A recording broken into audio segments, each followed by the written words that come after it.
elle a décidé de ne pas se taire. Florence Porcel, l'écrivaine qui a porté plainte contre Patrick Poivre d'Arvor pour viol a en effet accepté de se confier aux Parisiens. Dans une interview Vérité, elle a ainsi évoqué les raisons qui l'ont poussé à briser la glace et à évoquer publiquement cette intime histoire après tant d'années. Je pensais que les faits étaient prescrits. Mais après la publication de mon livre j'ai appris par un avocat que ce n'était pas le cas. Ma première réaction a été de me dire, je ne porte pas plainte si Patrick Poivre d'Arvor je n'ai aucune chance. Il m'a fallu quelques jours pour changer des vis et comprendre que j'étais prête et que je n'avais besoin a-t-elle débuté.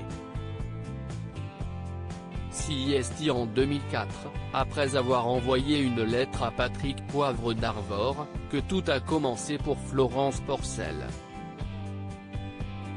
À l'époque, la jeune femme s'était fait opérer d'une tumeur au cerveau et attendait sa dernière opération de reconstruction de la paupière.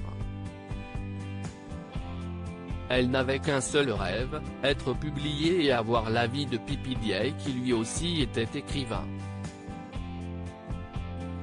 J'espère qu'il va me donner son avis. Mais je m'attends à une lettre type. À la place il m'appelle très tard un soir et me laisse un message sur mon répondeur en me disant de le rappeler à son bureau 4 jours plus tard. Entre-temps, il tente chaque soir de me joindre a expliqué Florence Porcel. Après être entré en contact, des discussions intimes naissent alors qu'elle ne s'y attendait pas. Cela me déstabilise, aujourd'hui je suis convaincu que c'était un mode opératoire mais à l'époque je n'en avais pas conscience. A précisé la jeune femme. Florence Porcel dénonce PPDA, il m'a demandé de garder le secret finalement. Florence Porcel et Patrick Poivre d'Arvor se sont rencontrés dans les locaux de TF1 et tout a basculé le 8 novembre 2004.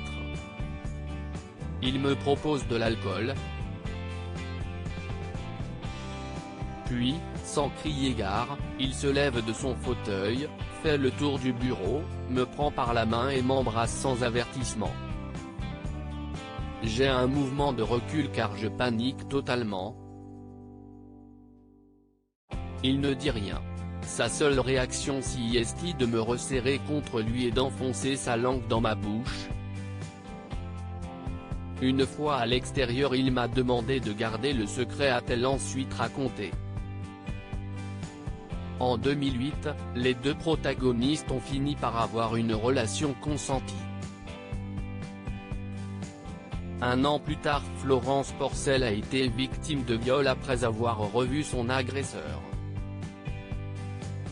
Il m'a empêché de me dégager.